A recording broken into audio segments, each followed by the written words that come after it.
오늘 아침 뉴스의 맥을 짚어드리는 시간 뉴스연구소, 오늘도 두 분의 연구위원 함께합니다. 경향신문 박순봉 기자, 뉴스톱 김준일 수석 에디터, 어서 오십시오. 안녕하세요. 예, 첫 뉴스 어디로 갈까요? 피의자 8쪽 변명문. 이재명 대표 피습 사건의 피의자 김모 씨 8쪽짜리 반성문이 아니라 변명문을 냈다는 거죠? 네, 경찰에 냈다라는 거예요. 이 피해자 김모 씨가 어제 구속이 됐거든요. 네, 이제 구속되기 전에 법원에 가서 다퉈 보잖아요. 그렇죠. 네, 법원 가는 길에 기자들이 이 대표를 왜 공격했느냐 이렇게 물었거든요. 네. 그랬더니 이렇게 얘기를 한 겁니다. 경찰에 8쪽짜리 변명문을 냈으니까 그걸 참고해라 이렇게 답변을 했습니다. 음, 그리고 영장 심사 받고 나서 나올 때도 기자들이 변명문 내용이 뭐냐 이렇게 물었거든요. 네. 그랬더니 경찰에 진술한 내용 그대로다 이렇게 답을 합니다. 그간에는 답을 안 했는데 어제 첫 번째 처음으로 답변을 한 겁니다. 음흠. 그리고 말씀해 주신 대로 표현도 반성문이 아니라 변명문이고요. 예. 이 문서를 범행 전부터 출력해 가지고 다녔다 그래요. 그러니까 어, 출력을 했다라고 하니까 뭐 글자 크기는 알 수가 없지만 8쪽 분량이니까 상당히 내용이 많겠죠. 음흠. 그 내용도 일부 보도로 나왔는데 역사적 사명감을 갖고 범행을 저질렀다. 이런 내용이 담겨 있고요. 음, 전체적으로 이제 경찰 전원이긴 하지만 현학적이고 난해한 내용이 많았다라고 합니다. 뭐 음, 구체적으로 어떤 이유 때문에 했다라는 게 뚜렷하진 않다 그래요. 네, 기자들이 물어보면 답을 하고 이런 식의 태도들도 좀 동요가 없는 태도잖아요. 네. 그러니까 이런 움직임을 계속 보이고 있는데 뭐 대표적으로 후선 과정에서 얼굴을 가리질 않았습니다. 그러니까 음. 뭐 많은 이제 피해자들이 얼굴을 뭐 모자를 눌러 쓴다거나 마스크를 한다거나 뭐 그쵸. 외투로 점퍼를 네. 올린다거나. 그런 모습들이 있었는데 아예 그런 것들이 전혀 없고 고개도 안 숙이고 네. 카메라도 정면으로 응시하고 그다음에 기자들 질문에도 답변을 한 거고요. 예. 그 유치장에서도 "나 책을 읽고 싶다." 이렇게 경찰한테 요청을 하고 이제 목록이 있다 그래요, 볼 수 있는 책. 네네. 그중에서 삼국지를 골라 가지고 읽기도 했다라고 지금 합니다. 삼국지 읽고 있다. 네. 자, 요런 상황 속에서 서울대병원 브리핑이 어제 있었어요. 집도를 했던 집도의의 첫 브리핑. 근데 굉장히 짧은 브리핑이었는데 기자들 질의응답도 없었고 그랬는데 이송과 관련한 논란이 브리핑 후에 불거졌습니다. 맞습니다. 이게 좀 요약하면은 "어려운 수술이니까 서울대병원에서 해 주세요." 이렇게 부산대병원에서 요청이 왔다라는 거예요. 예. 그러니까 실제로 목 부분이고 어려운 수술이고 경험도 많이 필요하니까 "우리가 수용을 했다." 이렇게 얘기를 한 겁니다. 음음.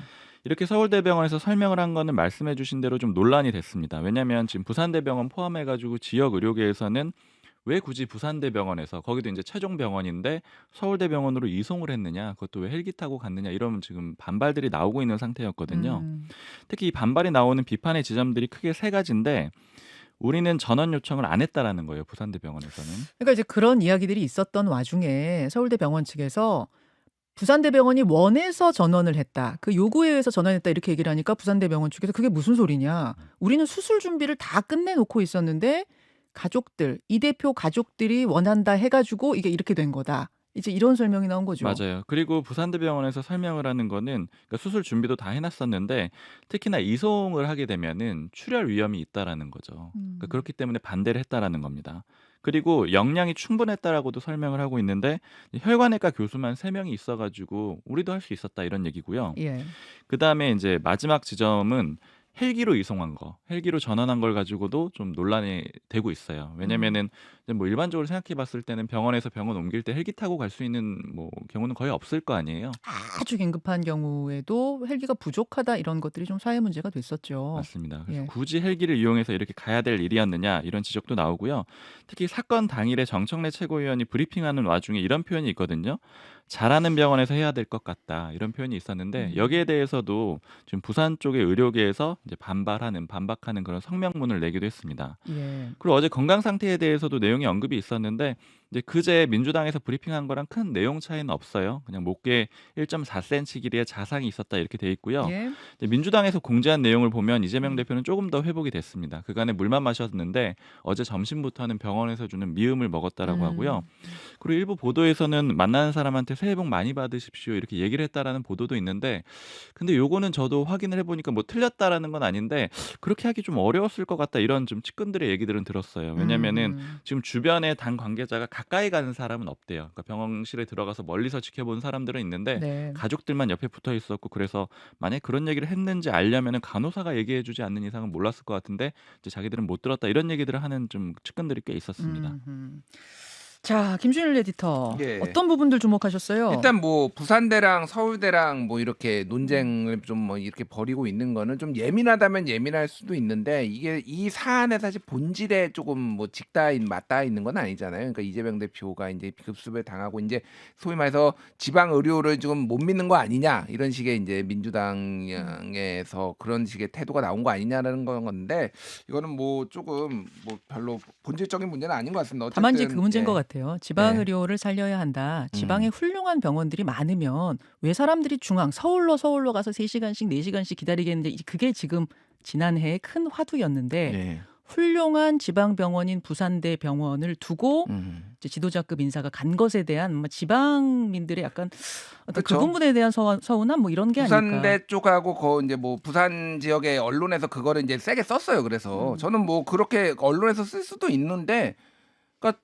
그냥 이게 가족들이 요청해서 옮겼다라는 거거든요. 이 이재명 대표가 본인이 판단해서 한 것도 아니고 가족들 입장에서 보면은 솔직히 그냥 한국에서 제일 잘하는 사람한테 맡기고 싶은 거죠. 저도 그럴 것 같아요. 그러니까 제 느낌으로 말씀드리면 제가 정치인은 아니지만은 그런 식의 감정을 가질 수가 있는 거고 요청이 있을 수 있으니까. 아니, 한국에서 제일 예. 잘하는 사람이라고 이제 표현하기엔 부산대 병원에서는 우리도 숙련된 의료진을 충분히 가지고 있었다. 권역의상센터에서, 제가 외성센터에서. 부산대를 폄하하는 게 그 아니라 부분은 약간 조심해서. 예, 그러니까 예. 폄하하는 게 아니라 충분히 서울대로 보내고 싶어하는 그런 마음을 이해를 할 수 있다라는 거죠. 그래서 이게 사실 본질적인 문제는 아닌데 어쨌든 좀 어제 논쟁이 됐던 거고. 자, 이 부분은 잠시 후에 장경태 최고위원이 출연을 하니까요. 어떤 오해의 부분들에 대해서는 입장을 좀 들어보도록 하고. 예.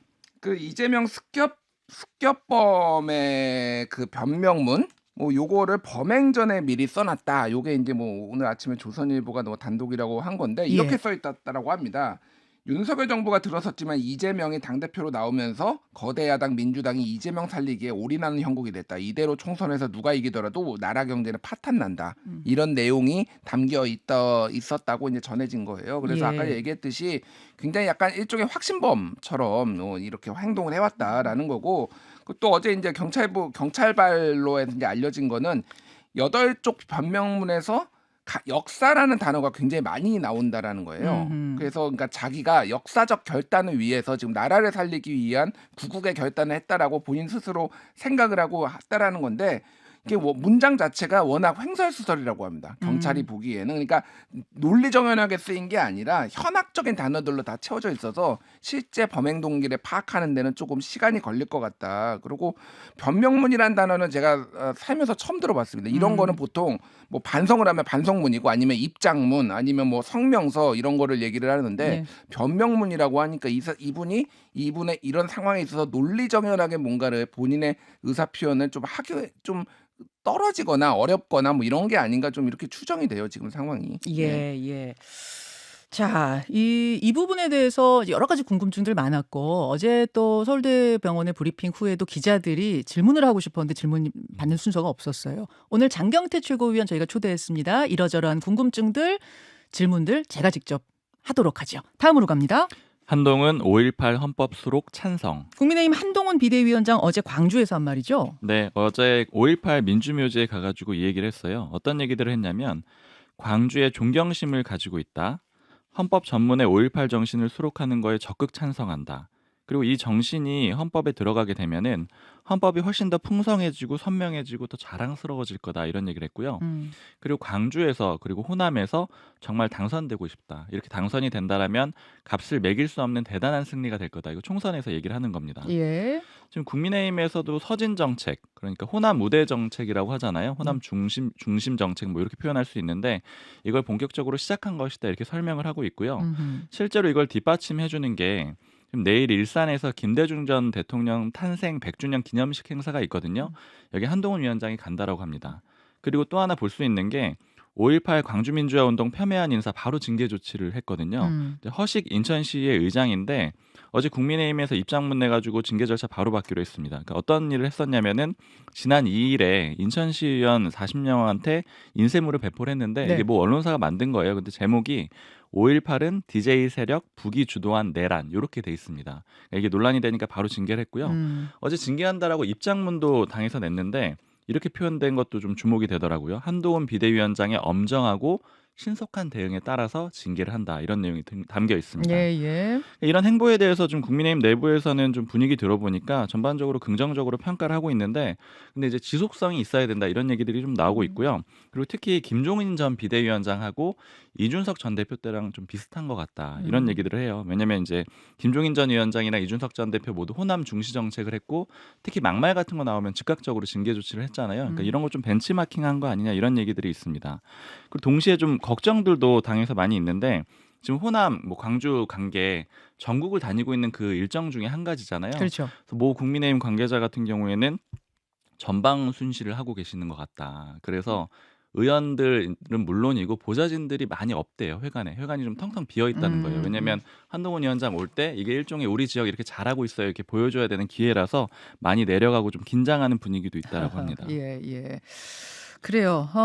이게 그 김종인 전 비대위원장이 들었었을 때 그때 행보하고도 좀 겹쳐지는 면이 있어요. 네, 상당히 좀 비슷하죠. 그렇죠. 김주임 수석 에디터는 어제 행보 어떻게 보셨습니까? 일단 어제 좀 과잉 경호 논란이 좀 있었어요. 그러니까 공식적으로는 기동대 4개 중대 280명 경찰이 동원이 됐는데 네. 실제 다른 경찰까지 동원된 건 한 거의 400명 정도 된다고 뭐 이제 여러 언론 보도로 나왔습니다. 특히 이제 완전히 접근하려는 지지자들을 좀 다 차단하고 뭐 이런 모습들이 있어가지고 이게 사실 정치는 숙명적으로 지지자들 국민들을 만나야 되는데 네. 이거를 다 경찰에다 둘러싸여 가지고 아무도 못 오게 하면은 이게 음. 이제 좀 좋게 보일 리가 없잖아요. 그러니까 정무적으로 조금 국민의힘이나 이제 한동훈 비대위원장이 좀 판단을 할 필요가 있다. 예. 어제 아마 그 전에 협박글 같은 게 올라오고 이러니까 예, 맞아요. 예. 광주지방경찰청에서 굉장히 굉장한 경력 보강을 한 것 같아요. 맞습니다. 한동훈 위원장이 그 부분에 대해서 좀 이렇게 안 했으면 좋겠다 이런 어필도 했었다면서요. 예, 현장에서. 그렇게 뭐 네. 했다라고 하는데 결과적으로 보면은 그 에스컬레이터의 사진이나 이런 게 보면은 굉장히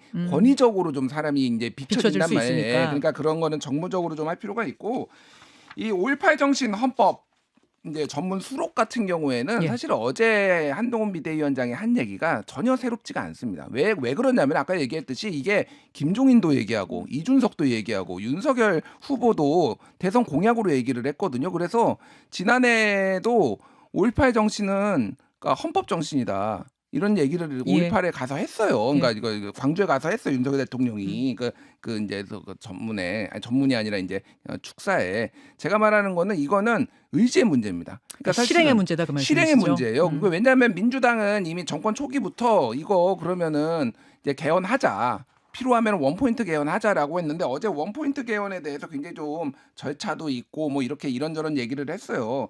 근데 지금 이제 원포인트 개헌이든 뭐든 개헌을 하려면은 예. 국회나 대통령이 발의를 하고 그런 다음에 20일 이상 공고를 하고 그다음에 투표하면 되거든요. 그리고 30일에 국민투표 실시하면 됩니다. 그러니까 진짜 짧으면은 2달 만에도 할 수 있어요, 이거는. 바로 그 부분인데요. 예. 그래서 이제 의지 확인은 충분히 됐고 이제는 실행.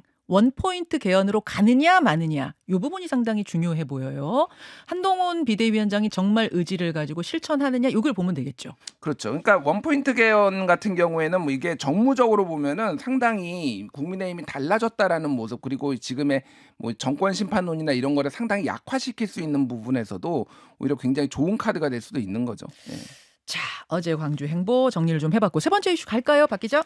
네, 개성공단 완전 폐쇄. 개성공단이 가동 중단된 지가 오래돼서 이미 폐쇄됐다고 생각하는 분들이 많을 텐데 완전 폐쇄란 게 무슨 말입니까?